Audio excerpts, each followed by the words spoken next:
किलवा के पात पर उगेलन सूरज मल झांकी झूकी। हे करेलू छठ बरतिया से केकरा लागी। हे करेलू छठ बरतिया से केकरा लागी। नमस्कार, आज के इस विशेष कार्यक्रम में आपका स्वागत है। मैं हूं अरविंद त्रिवेदी। छठ एक लोक पर्व जो महापर्व बन गया, सूर्य और षष्ठी की उपासना का त्योहार। इस खास पेशकश में हम आपको बताएंगे छठ महापर्व के बारे में, साथ ही छठ पर्व की महागाथा के बारे में, त्योहार की मान्यता और विधि विधान के बारे में। साथ ही यह भी बताएंगे कि कैसे एक त्योहार पूरे समाज को ऊंच नीच में भेद किए बगैर एक धागे में बांध लेता है, सभ्यता और संस्कृति के सूत्र में एक साथ पिरो देता है। बस अंत तक आप हमारे साथ बने रहिए। उत्तर भारत, बिहार, झारखंड, पूर्वांचल में मनाया जाने वाला यह त्योहार श्रद्धा और पवित्रता का केंद्र बनता चला गया, हमारे लिए भी, जब हम इसकी रोचक परंपराओं के बारे में जानते चले गए। तो आज प्रकृति के लिए समर्पित इस त्योहार को आप भी जानिए, समझिए, चिंतन कीजिए, मनन कीजिए और मंथन कीजिए। सूर्य जिससे पृथ्वी का अस्तित्व है, सूर्य जिससे जीवन है, सूर्य जिससे प्रकाश है। छठ उसी सूर्य की उपासना का पर्व है। माना जाता है कि छठ में सूर्य देवता के साथ साथ सूर्य देव की बहन षष्ठी देवी की भी आराधना की जाती है और छठ का नाम भी षष्ठी के अपभ्रंश से ही पड़ा। ऐसा कहा जाता है कि छठ पूजा की शुरुआत रामायण काल से हुई। रावण वध के पाप से मुक्त होने के लिए श्री राम ने राज सूर्य यज्ञ किया था। यज्ञ के लिए उन्होंने मुग्दल ऋषि को आमंत्रित किया। इसी यज्ञ के आयोजन में मुग्दल ऋषि ने सीता माता को कार्तिक मास के शुक्ल पक्ष की षष्ठी तिथि को सूर्य देव की उपासना करने को कहा और सीता जी ने मुग्दल ऋषि के आश्रम में रहकर ही 6 दिनों तक सूर्य देव की पूजा की। जब भगवान राम अयोध्या आए, अयोध्या आने के बाद दीपावली हुई। दीपावली के बाद में सीता जी ने इस पर्व को सबसे प्रथम में किया था। जी जी। उसके बाद में पुराणों में भी इसका वर्णन है कि महाभारत काल में कर्ण जो थे, सूर्य पुत्र थे, इसके बावजूद भी सूर्य का अर्घ देने का काम उनने शुरू किया था। अलग अलग मान्यताएं हैं और लोक कथाएं हैं और ये सब मिलकर छठ पर्व को महान बनाती हैं। चारों पहर जल थल से मिले पूजाए चरण तोहारे। छठी मैया दर्शन दिया नया पार। रुनु के झुनु के हम बेटी मांगिले। रुनु के झुनु के हम बेटी मांगले। पढ़ल पंडित बदमाद। छठी मैया दर्शन दिया ना पारे।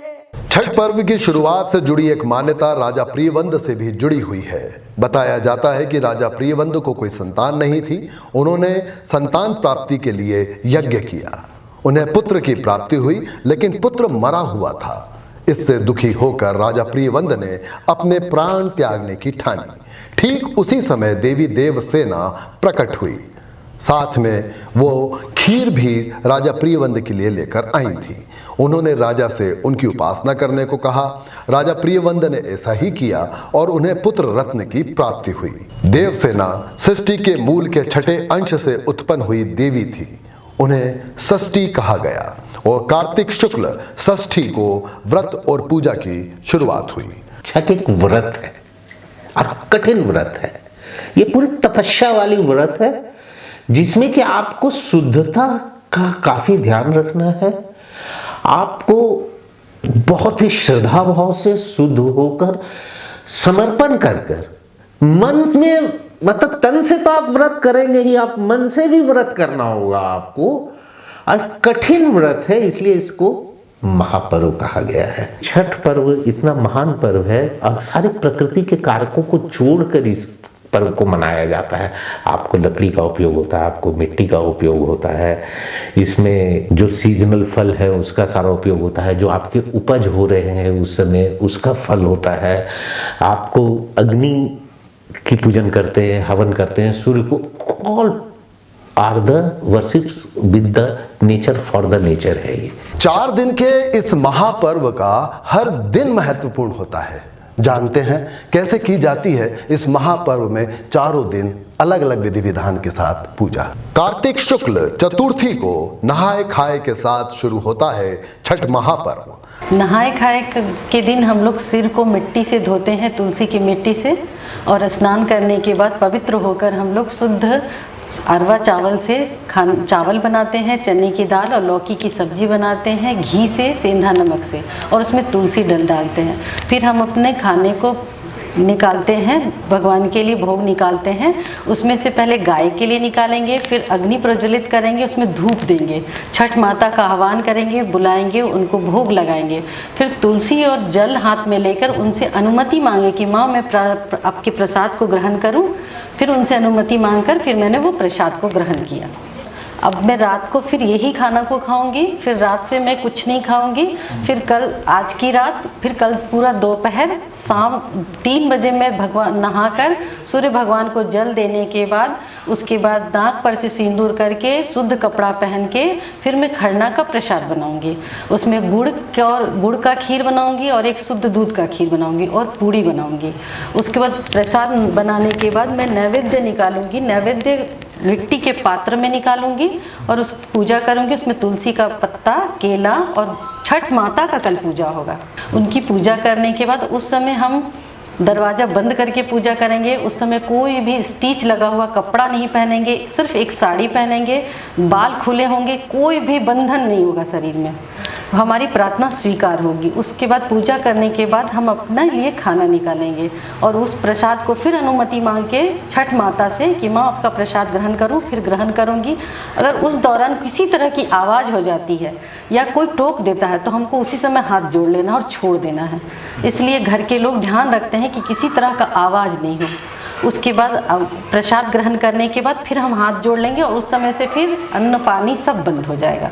फिर मेरा 36 घंटा का उपवास शुरू हो जाएगा। इसके बाद मैं सुबह उठूँगी। सुबह उठने के बाद फिर नहाकर फिर चूल्हा जलाकर गुड़, आटे, उसमें लौंग, इलायची ये सब डालकर ठेकुआ बनाऊंगी। उसको हम लोग बोलते हैं ठेकुआ। शुद्ध घी से तलकर ठेकुआ बनाऊंगी और चावल के आटे, गुड़ और घी से एक लड्डू तैयार होगा जिसको बोलते हैं कचमनिया, वो बनाऊंगी। और तरह तरह के फल रहेंगे, नारियल रहेगा, जमीरी नींबू रहेगा, अमरफल रहेगा, सीताफल, सेब, केला, संतरा, मौसमी, उसमें पान, सुपारी, लौंग, इलायची, पूरे ड्राई फ्रूट्स, वो सूप। फिर सूप रखने के बाद सूप में आयपन लगाकर, सिंदूर लगाकर फिर उस सूप को मैं तैयार करूँगी, उसमें सब कुछ सजाऊँगी। फिर मैं अर्घ देने के लिए नदी, तालाब में घाट पर जाऊँगी।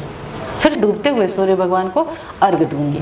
छठ पूजा पीढ़ी दर पीढ़ी मनाए जाने वाला पर्व है। इस पूजा में दोबारा कोई मन्नत मांगी जाती है तो निश्चित वर्ष तक इस पूजा में चढ़ने वाले प्रसाद से भरे सूपों की संख्या बढ़ा दी जाती है। छठ के मौके पर गाए जाने वाले गीतों के अर्थों पर बहुत कम लोगों का ध्यान जाता है। पूजे कांच ही बस के बहंगिया, बहंगी लचकत जाए, बहंगी लचकत जाए। उजे बाट ही पूछ ये बटोहिया, ई भार की नका के जाए, ई कि नका के जाए। जो अन्हरा जे छही रे बटोहिया, तो के किछु न बुझाए, तो के किछु न बुझाए। मतलब बांस होते हैं ना, उसको बहंगी बनाया जाता है, कंधे पर रखते हैं और उसी बहंगी पर जैसे केला है, अमरूद है, नारियल है, सब बहंगी बना के उनको लेके जा रहे। तो रास्ते में राही पूछ रहा है ये किसके लिए लेके जा रहे हो? तो वो जो ले जा रहे हैं वो बोल रहा है कि तुम अंधा है क्या? छठ माता को नहीं जानते कि छठ पूजा है, उनके लिए बंगी लेके जा रहे हैं हम। छठ का डाला लेकर घाट पर जब जाते हैं, डाला उसको कहते हैं जो सूप को बांधकर एक टोकरा में लेके जाते हैं, जब डाला लेकर घाट पर जाते हैं तो रास्ते में लोग जो है फल खरीद खरीद के रखते हैं जिनके यहाँ छठ नहीं हो रहा है या हो भी रहा है तो रखे हैं, और सब डाला पे फल रखते हैं कि मेरा प्रसाद चढ़ जाए जाकर। काफ़ी भीड़ होती है, बहुत काफ़ी ज़्यादा शुद्धता और मान्यता वाला ये पर्व है। छठ पूजा में नाक से लेकर मांग तक सिंदूर भरा हुआ दिखाई देता है महिलाओं में, इसका क्या कारण है? नाक से जो लगाते हैं लिलाट तक वो अपने लिए लगाते हैं, और मांग में जो लगाए वो पति के लिए लगाए, मतलब जोड़ा मांग टिकना इसको कहते हैं कि हम दोनों साथ साथ आपकी आराधना कर रहे हैं और पूजा कर रहे हैं। लोक परंपरा के मुताबिक सूर्य देव और छठी मैया का संबंध भाई बहन का है, इसलिए छठ के मौके पर छठी मैया और सूर्य देव दोनों की आराधना फलदायी मानी गई है। सूर्य की शक्तियों का मुख्य स्रोत उनकी पत्नी उषा और प्रत्युषा है। छठ में दोनों शक्तियों की संयुक्त आराधना होती है। प्रातः काल में सूर्य की पहली किरण उषा और सायंकाल में सूर्य की अंतिम किरण प्रत्युषा को अर्घ्य देकर दोनों को नमन करते हैं। आइए जानते हैं मन्नत रहने पर कोसी का क्या महत्व है। से अपनी मन्नत जो पूरी होती है तो हम उसको कोसी भरते हैं, उस साल उसको कोसी भरना कहते हैं। उसका मंडप बनाते हैं, उसके अंदर एक हाथी होती है मिट्टी के हाथी को भरते हैं और ऊपर दीपक लगाते हैं, उसको कोसी भरना कहते हैं। जब अपनी मन्नत पूरी होती है तो उसको कोसी को भरते हैं हम। डूबते हुए सूर्य को अर्घ देने के बाद फिर रात को घर आकर फिर सूप का सारा सामान को बदल दूंगी, फिर अब नया रखूंगी उसमें। फिर सुबह जाऊंगी, अब उगते हुए सूर्य को हम लोग अर्घ देंगे। अर्घ देने के बाद फिर वहाँ हवन करेंगे, धूप दिखाएंगे, फिर किसी मंदिर में पूजा करेंगे, फिर सब प्रसाद लेंगे, फिर हमारा व्रत खुलेगा और उसके बाद पारण होगा। हमारी संस्कृति के साथ चलता हुआ आ रहा है। पहले हमारी दादी किया करती थी, फिर मेरी माताजी ने किया, अब हमारी पत्नी कर रही हैं अभी फिलहाल। तो क्या पुरुष भी व्रत रखते हैं? जी, पुरुष भी व्रत करेंगे, पुरुष भी 29 घंटे का निर्जला व्रत उपवास तो करेंगे ही करेंगे। अच्छा, जैसे मैं विगत 15 सालों से करता हूँ। ओहो वाह। भगवान बैठे हुए हैं, स्वयं ऐसा लगता है कि मेरे को एकदम चार्ज हूँ, सब वो उपलब्ध सब करा चार्ज हूँ, ऑटोमेटिक चार्ज हूँ। और मैं ऐसे किसी दिन छठ के अलावा अगर ऐसे में एक घंटा भी उपवास नहीं रख सकता हूँ। हम इस छठ पूजा से प्रकृति को हमें जीवन देने के लिए धन्यवाद कहते हैं, और जितना भी कुछ हमें प्रकृति से मिला है हम उन्हीं की पूजा करते हैं, सब कुछ उन्हीं को अर्पित करते हैं। तो इस तरह से हमने आपको छठ महापर्व के बारे में बताने की कोशिश की। ये विभिन्न जानकारियों के ऊपर आधारित हमारा विशेष कार्यक्रम था। इसमें आप अपने कमेंट्स जरूर कीजिए और हमें बताइए कि छठ पर्व का महात्म्य और क्या है, आपने क्या महसूस किया और किस तरह से छठ पर्व को आप अपने आध्यात्मिक दर्शन में लेते हैं। कृपया कमेंट्स बॉक्स में जरूर बताइए। और साथ ही एक बात और, तो जहां सब्सक्राइब लिखा हो वहां प्रेस कीजिएगा, फिर एक घंटी यानी बेल आएगा और उस बेल को आप दबाइएगा और इस तरह से हमारे चैनल को सब्सक्राइब कीजिएगा। बहुत बहुत धन्यवाद, नमस्कार। किलवा के पात पर उगेलन सूरज मल झांकी झूकी, हे करेलू छठ बरतिया से केकरा लागी, हे करेलू छठ बरतिया से केकरा लागी।